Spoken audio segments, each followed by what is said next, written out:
back to my YouTube channel. My name is Roxanne, the Tiny Taster, and today's recipe is so simple and so good. It is my chicken and quinoa recipe.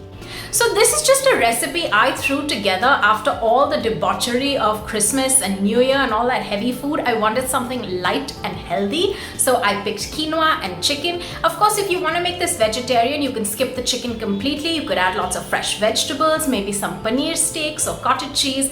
It's entirely up to you. These are super simple flavors. I've kept it really light and clean. Of course, if you want to jazz it up, make it spicier, tone it down, you could do that as well. No problem whatsoever. If you like this recipe, as always, give it a big fat like, a thumbs up. It really helps the channel. Of course, if you haven't subscribed to the channel, hit that red button below and there's a little bell icon. It will tell you every time I post a new video, which is literally every week. So make sure to do that. Leave me a comment if you like it. And as always, I will reply, or at least I will try to reply. So without any further ado, let's get cooking. For this recipe, you're going to need some chicken pieces. I've used chicken legs. You can use chicken breast if you like, or any pieces that you're comfortable with. You're going to need half a cup of quinoa and a full cup of chicken stock or vegetable stock.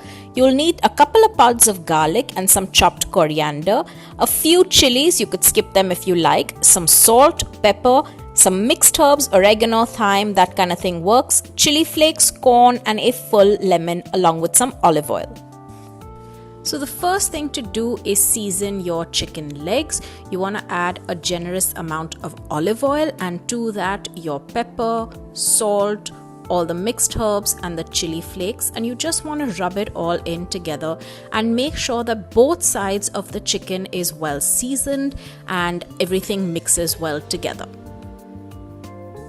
Take a large non-stick pan or skillet, make sure that it's a little bit hot, add some oil as well just to grease the pan so that the chicken doesn't stick, and then place all your pieces inside and cook for about 5 minutes, or at least till one side sears and you get a nice color on it. I couldn't actually fit all 4 pieces and film at the same time, so I added the 4th piece a little bit later. Just make sure all your pieces are arranged well and you cook it nicely so you get a nice charred color on the top side at least. I feel like I should have cooked this a little bit longer. I would have liked a deeper color, but really that's aesthetic. The chicken is going to cook for much longer anyway, so that's not a problem.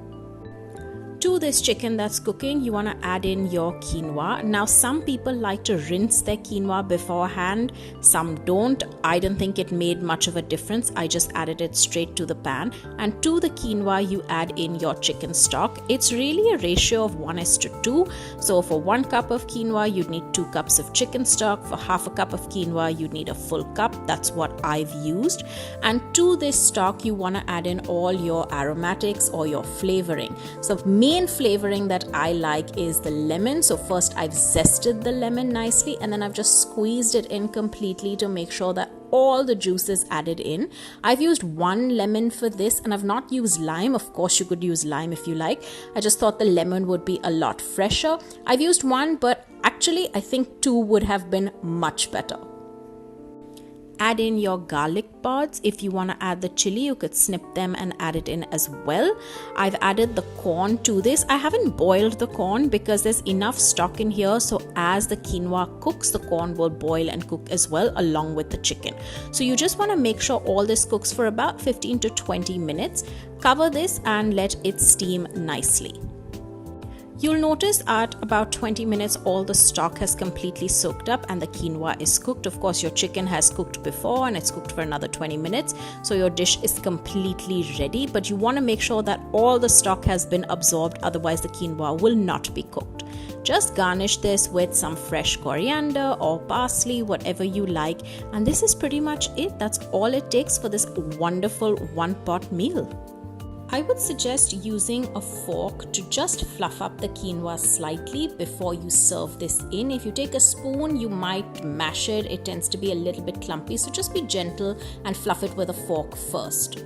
So remember I was talking about the aesthetics of the dish. I feel like I should have seared my chicken a little bit longer so it got a nice deeper color.